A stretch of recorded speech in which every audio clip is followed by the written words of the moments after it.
Awesome. Hey, everybody, welcome to another episode of our new series, Thought Leaders. Joining us today, we have Mario, a renowned executive coach and revenue leader. Hey, Mario, how's it going? Hey, it's going good, going good. What about you? I'm doing all right, doing all right. I know it's late for you over there. You mentioned you're based out of Berlin. Um, Yes. been a little bit all over the world. But before we dive into your background, which obviously stems to sales and rev ops and then becoming more of a executive coach, tell us a little bit about how you ended up there and ultimately, like, what kind of CEOs are you serving today? Mm. Well, it I my journey into executive coaching actually begins in 2011. Oh, I wow. I attended a 4 week for like 16-day boot camp, known as The Art and Science of Coaching by Erickson.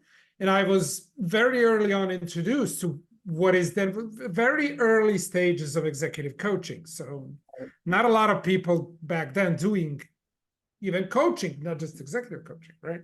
And I've always been fascinated. My kind of assumption was, all right, well, I'll never be a Fortune 500 CEO. However, I can maybe do a little bit of good in this world by being a Fortune 500 coach. So, and I think one thing led to another. That dream kind of got pushed. And then this year, well, I would say end of last year, I reached out to a gentleman called Robert Hargrove, who is the creator of executive coaching and probably number one executive coach in the world. He's currently my coach and my mentor, and we become close friends through Masterful Coaching, where he's kind of, bringing me up to be a masterful coach, a masterful executive coach. So that's Yeah. kind of how I got into it. As for the coaches, I mainly work with CEOs, Okay. and then usually CEOs decide, okay, well, I have one or two executives that need coaching. Can you maybe talk to them? And then that kind of happens. But I mainly work with CEOs. Yeah. Got it. Got it. Cool. I have a lot of questions around that also, Yeah, but before we of get into course. that, I know you mentioned that you got into executive coaching in 2011. Also, just glancing over your LinkedIn resume, you have extensive sales background Yes. prior to that, across like, various types of industries, but primarily like enterprise type sales. And so we'd love Yeah. to kind of get your thoughts of like, how you entered the world of sales and then how did you make that leap from sales into executive coaching? What was kind of the thought process behind that? I know you alluded to it in the sense that you realized that you weren't going to be a Fortune 500 CEO, but still having some impact. How did you get to that thought process of Well, I that? haven't really began doing coaching up until 2016, Okay. right?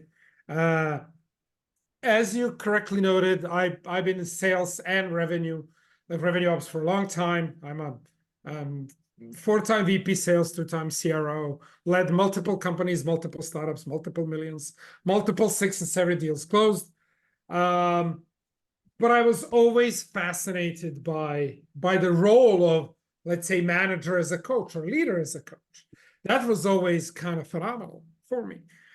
In every single team I led, I was always the coach. Like I was always the one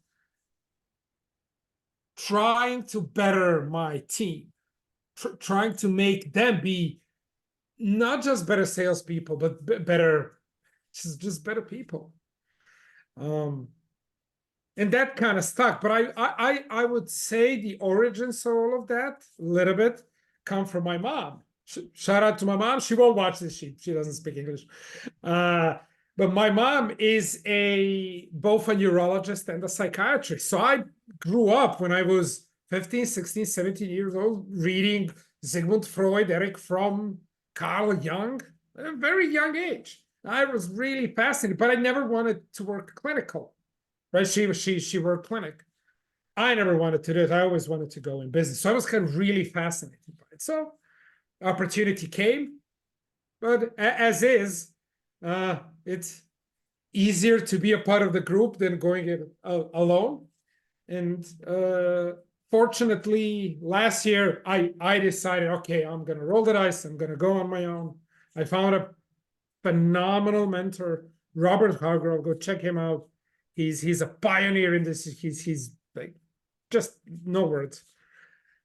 And that's how I ended up in executive coaching. Interesting. Yeah. Um, I mean, you know, you brought up the fact that your mom was a neurologist and psychiatrist. I mean, I think like and being exposed to a lot of those kinds of philosophers and Yeah. in that sense, I mean, I think like I think that makes that to me kind of adds up, right? I think like sales is a lot of times it's study of human behavior, but obviously related to a specific transaction, right?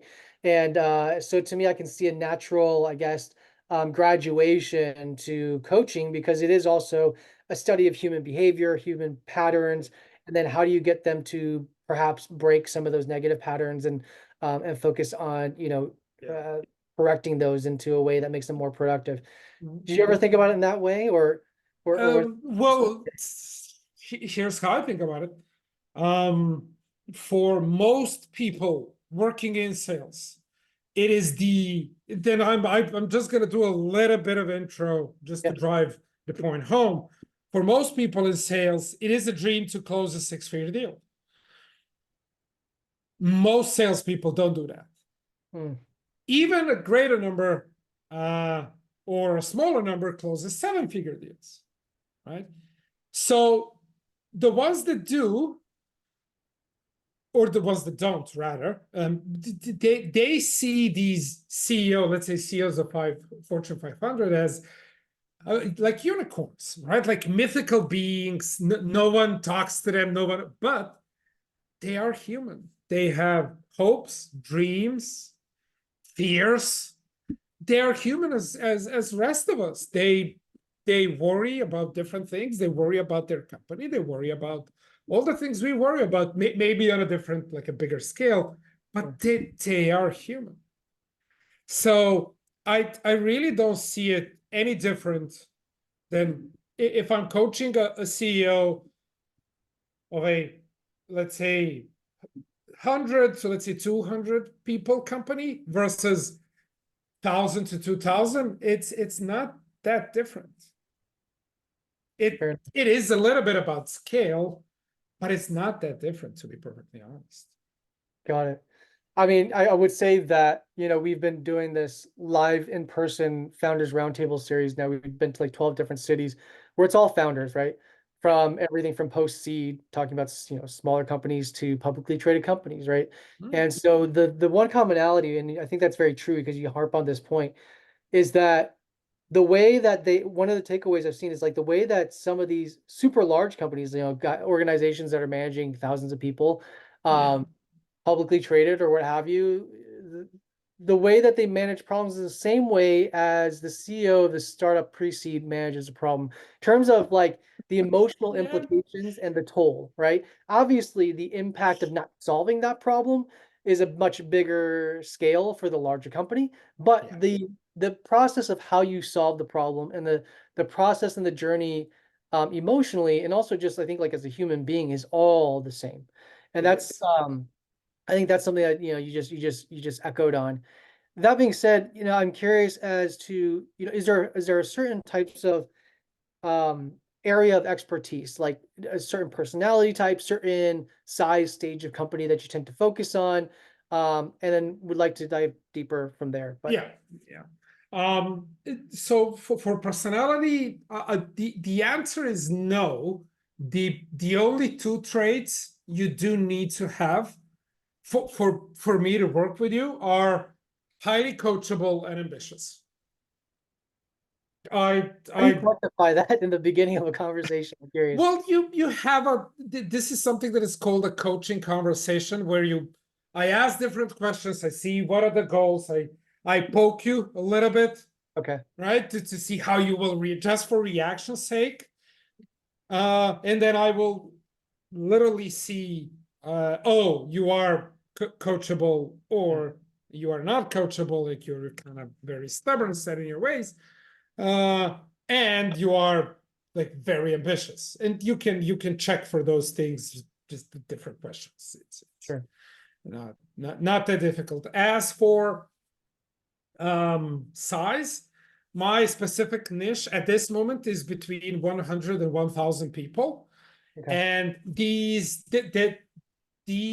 CEOs and these executives are so look at it this way: they don't worry about making payroll, right? So we have, you said, pre-seed, Sure. early stages. I worked with a fair amount of early stages back in my day.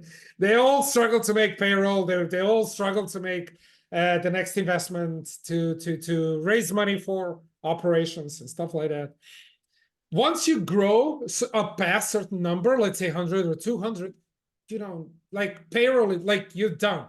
You've sorted some things in your, let's say, life cycle of the company, and you don't worry about those things.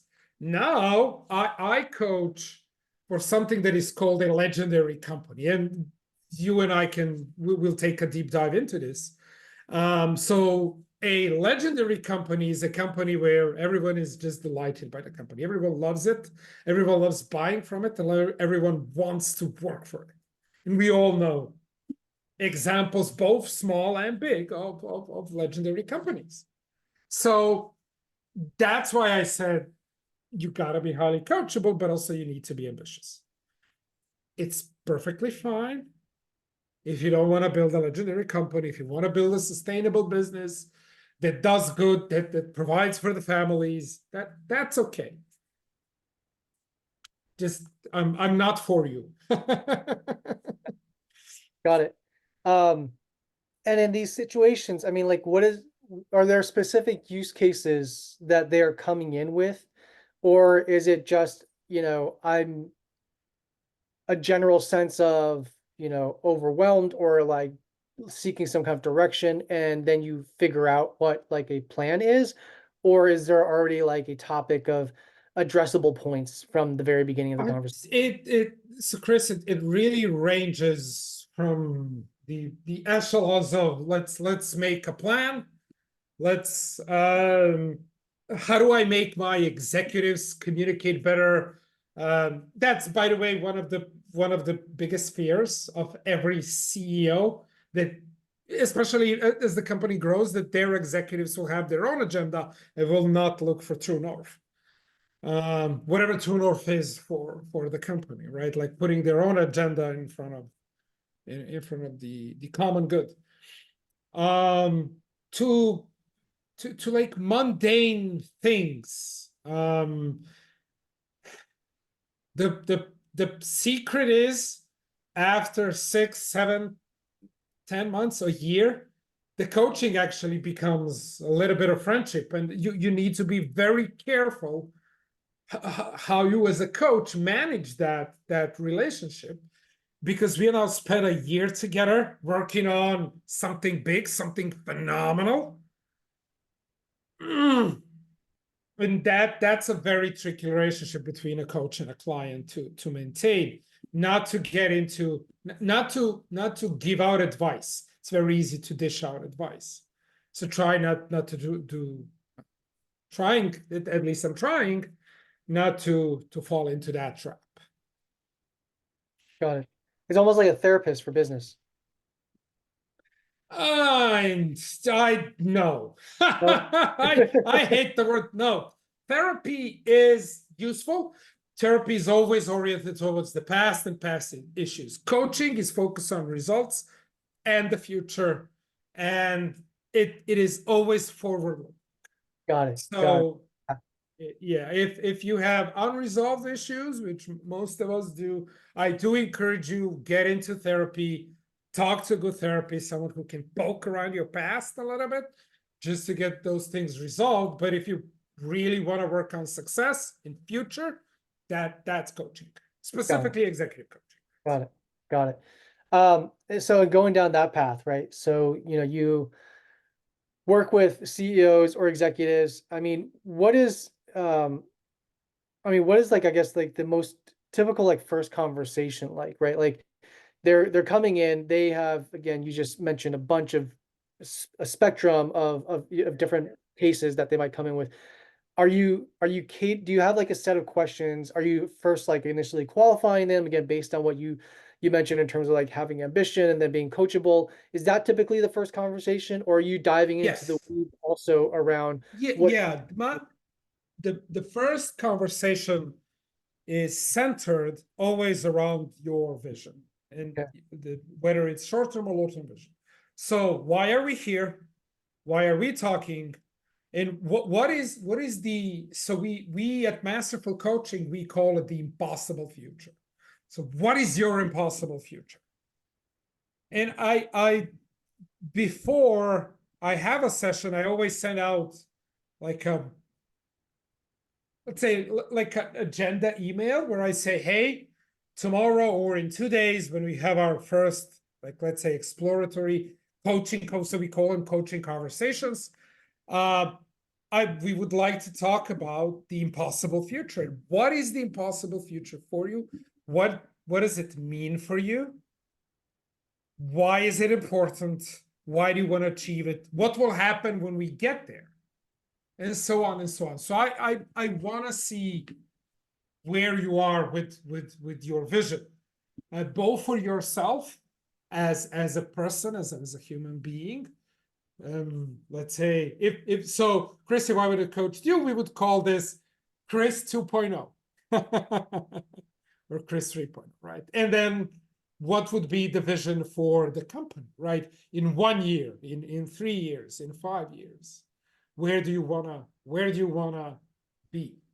And that's kind of, that's always something in those lines, is always the first the first session. And then after that, if I feel that I can coach you, that I can be of value, and you feel that you will benefit from a coaching relationship with me, then we enter into a coaching agreement, and we sign a 1 year contract, and we go for that impossible future. And is that 1 year contract because it typically takes at least a year for you to start seeing results or going for like tangible, some kind of tangible outcome, or? It's minimum 1 year, but results come fairly quickly in terms of transformation, in terms of breakthroughs, in terms of different thinking, different reasoning, and so on and so on. And then we can get into the 5 elements of a legendary company. Robert and I spent an insane amount of time doing research on it, and these 5 are all common denominators for legendary companies. So I kind of wove them into all all of my coaching conversations with Got it. the CEO. Got it. Okay. Awesome. Thank you for giving some context around it. I'd love to dive into Yeah. what you had shared in terms of like your 5 steps for every, legendary company. And you mentioned this topic of legendary. Yes. And so let's run through it. I mean, just starting off, Yeah. what does it mean to be a legendary CEO? I know you kind of spoke a little bit about what it means to be a legendary company, but what does that mean to be a legendary CEO? Every legendary company they have a legendary human being, so to say, at the helm. So what we mean by this is these are the people who are, generally speaking, very kind, very generous, very supportive, and also they are the company's best salesperson and best marketeer. Hmm. So these two gotta go hand in hand, having a very powerful personal brand and being a remarkable human being. My favorite example by far, now I don't know if you're gonna hate me or love me for it, but I'll mention What else? Taylor Swift because everyone is just talking. But there is a specific reason why I mention. I listen to hardcore and punk and metal, so I don't care about her music. However, Taylor or Mrs. Swift pays her staff handsomely. Everyone working for her is very happy, very engaged, and does the job in a phenomenal. They all want to work for them. Hmm. If you look at Warren Buffett and his treatment of his CEOs, the companies that he buys, it's the same thing. You have a lot of latitude on how to just be profitable. You have all of the leeway, and I'm giving you. And if you Warren Buffett still lives in home he bought 30 years ago, still drives the same car. I mean, It's it is McDonald's. same for exactly right. So we all know these are, but also if we look at kind of a micro scale, right? I'm sure all of your listeners know of legendary companies like a legendary hot dog stand or a legendary restaurant that's always full, where staff works for 10 years, 20 years, or even more. Like in the city where I lived in Serbia called Novi Sad, there is a pizzeria, what the hell? Pizzeria that's always full. Like there are no walk-ins. You gotta reserve your spot because from the way they prepare the dough to the waiters to the service to the pizza itself, it's phenomenal. Got it. On the, I mean, those are great examples. I mean, it totally makes sense. Do you have, I mean, you can reserve judgment on this, but do you have any examples of like the antithesis of that, which is like the non-legendary CEOs, or, you know, somebody that is probably creating a harsher, more difficult path, I guess, to becoming a legendary company? Or what are the Well, traits even? let's see. Let's talk about a little bit. This is a great question, and I'm so happy you brought it up, man. Well, I'll give you 3 examples of 3, let's say, CEOs who are well known, but who live in infamy. And you have Henry Kissinger. Hmm. Everyone's heard of Henry Kissinger, but we all know that he's not a well. He's now deceased, but he was not a good human being. We have Elizabeth Holmes from Theranos or Theranos. I don't know how it's pronounced correctly. Right? Again, business world. She was a darling of Silicon Valley, and then turns out she's a fraud. But she was kind of larger than life, and she even modulated her voice to sound differently, and she did things that, but it was all fake. You can spot fake people. Fake people, it's all for short term. It's all short-term gain. That's not a path to a legendary company, I'm afraid. Got it. And then did you have a third one you were going to mention, or that there's the Yeah, primary? I lost No, all my good. train of thought with Fair enough. with Elizabeth Holmes, but yeah, the Skillet, the disgraced CEO of Enron, who was hailed as savior of I don't know, oil and gas or whatever, and then turns out he's a fraud as well, and he served time. Then you have the Wolf of Wall Street again. Everyone talked about him. He made a lot of money, but turns out fraud as well. So Got it. these are not long term. These are not legendary companies. Legendary companies make this planet, which is, and my wife will not love me for this, but like me for this, but this planet is very, like this life that is very difficult. They make lives better for everyone. They make Got it it. just a little bit more bearable, a little bit better in everything that's going on. Fair enough. Got it. Moving into the next Yeah, topic or the next step here of becoming a legendary company. You mentioned uh building a company that is a purple cow by doing yeah, something remarkable. What does it mean to be a purple cow? yeah. Well, that goes, this is blatantly stolen from Seth Godin and his Purple Cow. It basically means radical innovation. Okay. Companies trying to disrupt themselves. And there is a phenomenal book that's called A Blue Ocean Strategy. It's a fairly older book. I'm sure most of your listeners have read it. If not, get it. Basically talks about how do you become a company that is in a blue ocean, red ocean being one filled with blood of your enemies, very difficult to survive, but blue ocean being kind of um your own market, Mhm. doing something in whatever industry you are, uh, to be legendary, to be different, to be Sure. radical innovation.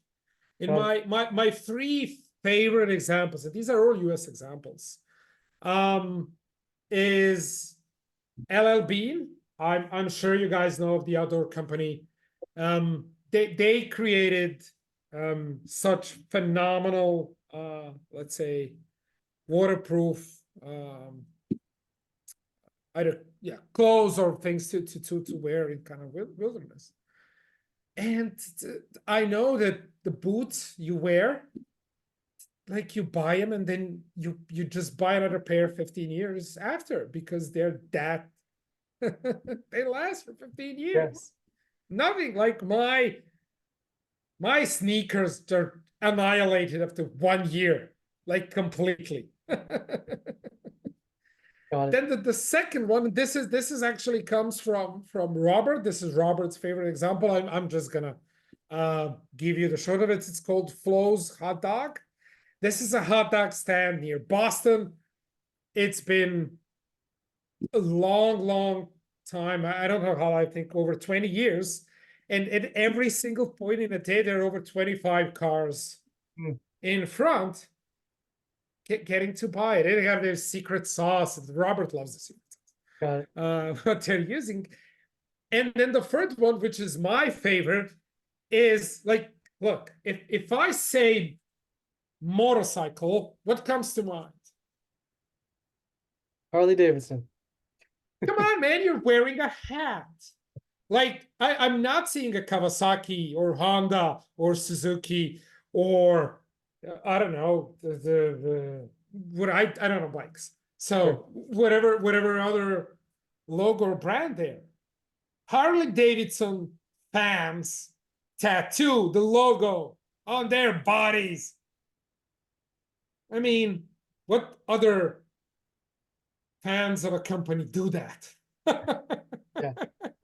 True. So True. for me, Harley is the epiphany of a legendary company, a company that has nailed its market, its messaging. And I love to say, and this is in no way a diss, but it made middle-aged white guys cool again. Fair enough. Fair enough. Um, awesome. Thank you for sharing those examples. Before we get to the next step here, I had a question or something that popped in my mind, which is, Yeah, you sure. know, what do you think of, this very polarizing figure, CEO, Travis Kalanick of Uber, right? Where, Okay. I think like obviously doing something super disruptive, something where we are all familiar with the brand, Mhm. uh, had his issues in public eye as the leader potentially. Um, but also I think just from the standpoint of that company, like was initially had to battle an antiquated legal system, right? Which Mm, was the way that taxis was run by municipalities mm, and then challenging that status quo yeah.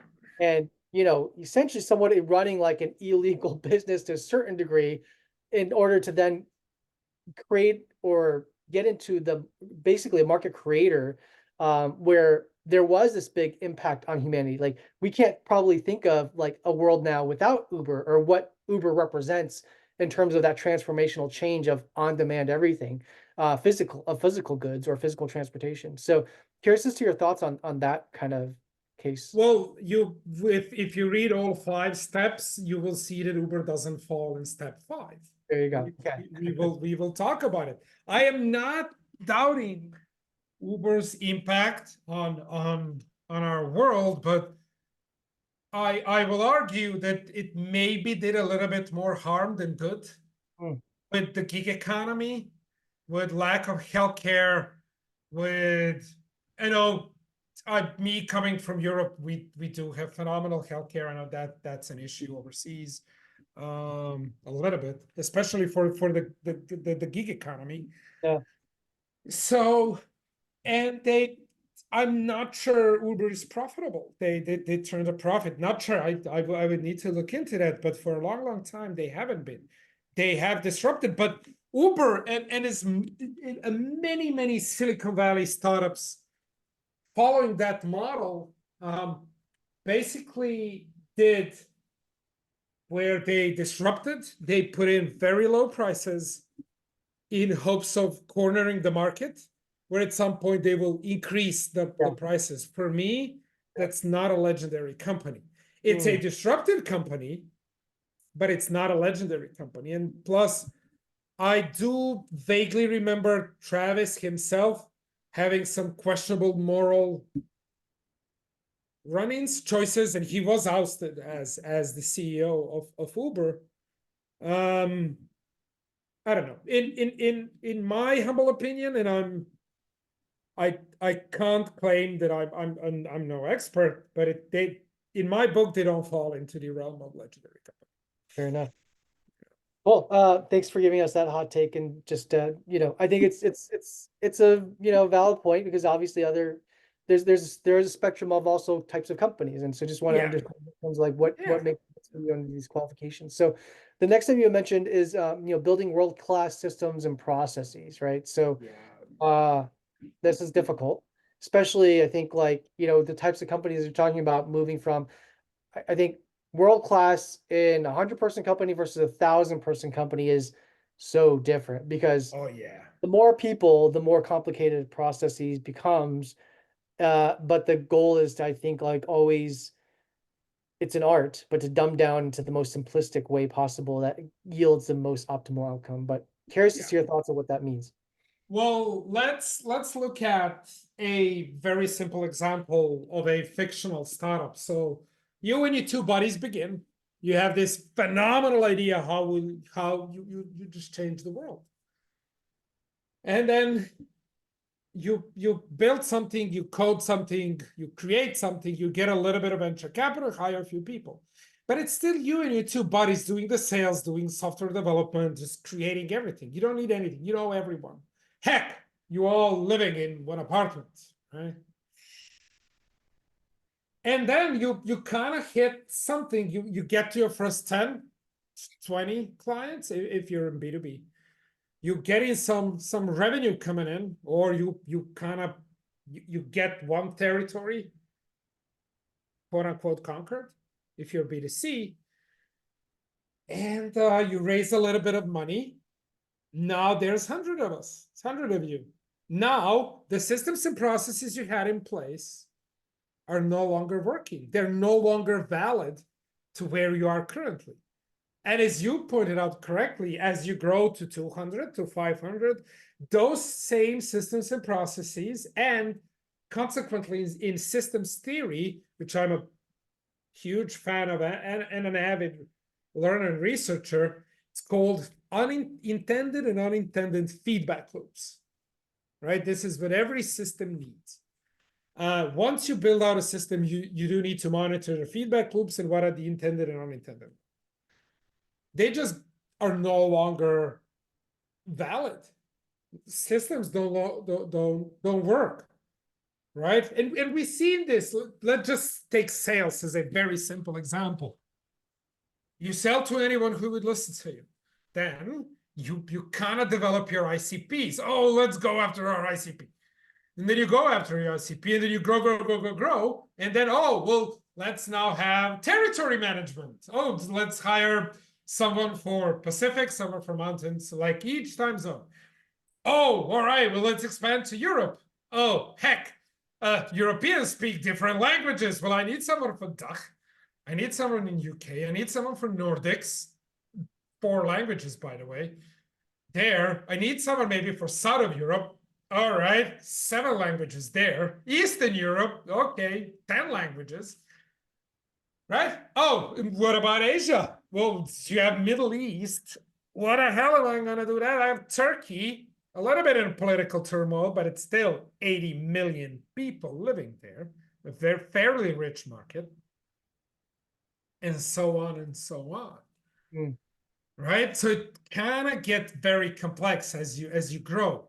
yeah, But you need world-class systems and processes. yeah, Will just everything will fall apart. makes sense. Makes sense. And then you also say getting everybody in the organization involved in marketing and sales. Uh Is that a part of a prerequisite for a legendary company, or is like the path to doing that? it begins with a mindset. It Yeah. begins with a mindset that every person working in a company should be thinking about how to bring additional revenue and be rewarded on it. I've I I currently work with a CEO where his head of project management, COO, so chief operating, Mhm. both have quotas up with their new job. One of the CEOs we talked to, and I love this, he says, whenever I hire a new person, I sit him down and say, apart from whatever job you're doing, you have 3 additional jobs: grow the business, identify opportunities to help customers solve problems, and you're personally and directly finding ways to help us make more money by closing sales. Mm, Every single person in the company. mm, And it for me, obviously, you maybe you can't expect that, or maybe it's too idealistic to expect. But let's take an example of a 250 people company. So let's say you're the CEO, right?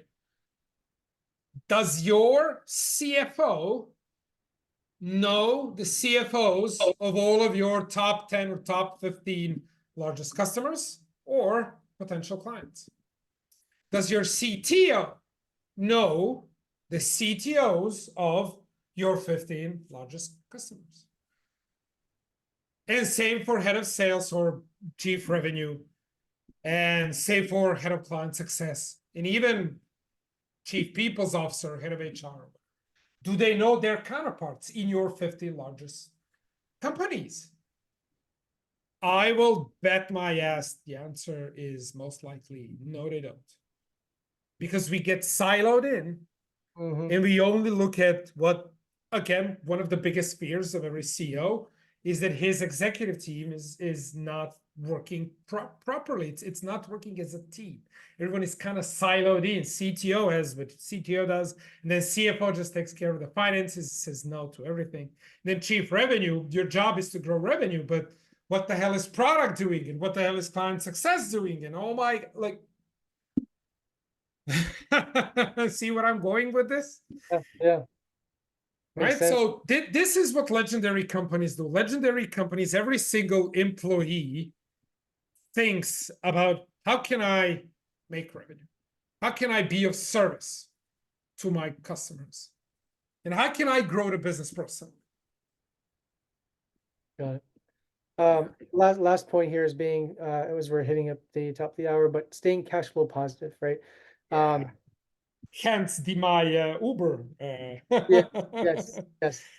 Um, and I mean, I think this is obviously especially more relevant nowadays. I don't think a lot of these, even like these unicorn tech companies could make it now. In today's market, it's very different ecosystem. Yeah.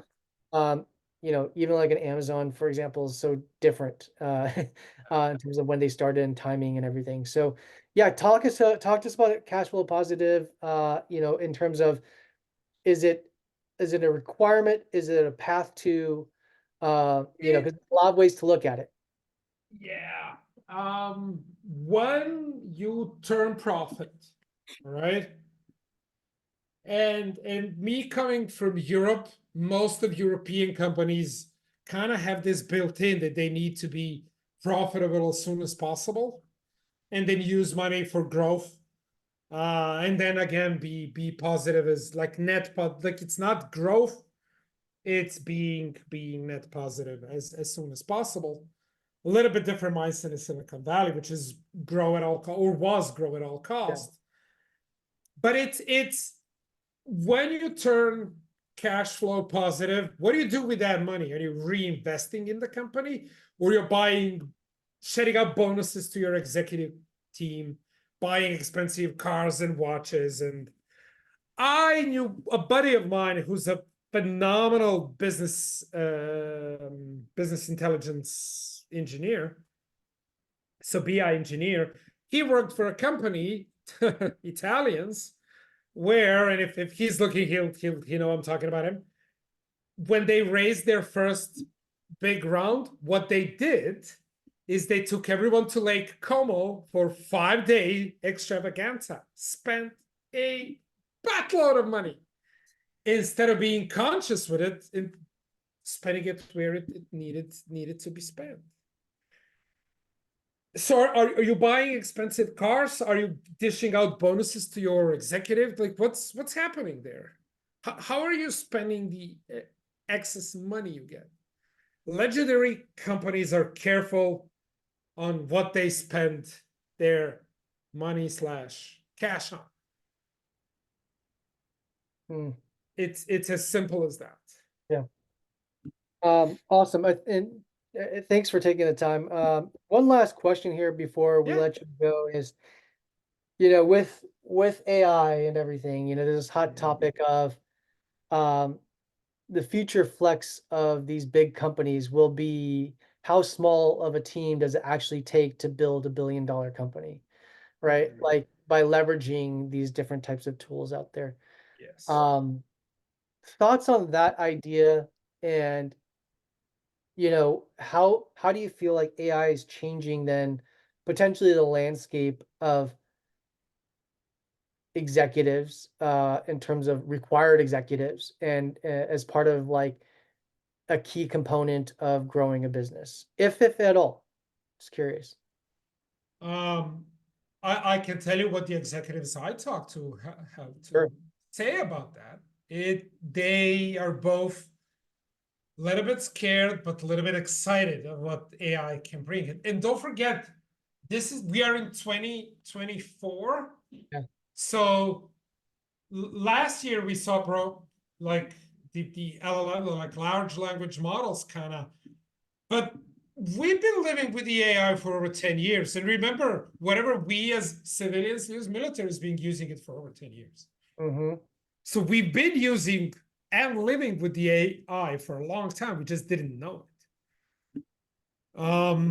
As for your question, and this is kind of where does the intersection of AI and leadership come into play? And I will say more and more leaders, specifically executives, are conscious of what AI brings, how can they use it, and how can they leverage it to be more efficient, to be to create more with less, I would say. Mm. And I think we will get, or we are already there, that every big company with big budgets will develop their own, either piggybacking on someone else's or just develop their own AI models for whatever purpose. Just remember, AI is not just ChatGPT and large language models. There are a lot of different AIs, a lot of different versions of artificial intelligence. And I would say that we are hopefully still very far from AGI, hopefully. But if and when that comes, I would rather be in Europe, where it's heavily regulated, Fair enough. than anywhere else where it would kind of be loose Yeah. to do whatever it pleases. So Yeah. Fair enough. On that note, Mario, thank you so much for taking the time and sharing your guidance and your thank you for insights having me. around the executive leadership side of things and how coaching can be helpful. So we'll share your contact info with some of our listeners in case they wanted to reach you. Yes. But outside of that, thank you for joining us. Thank you for having me.